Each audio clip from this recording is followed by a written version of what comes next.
तेरा बाप यहाँ छोड़कर गया था कि तेरी माँ?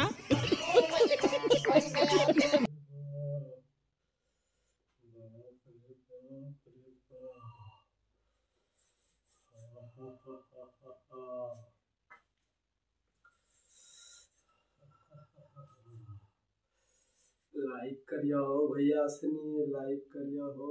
ठंडा बहुत लगल बा हो भैया साहब, वीडियो बनावे ना छोड़िया, लाइक बहुत करिया, ज्यादा शेयर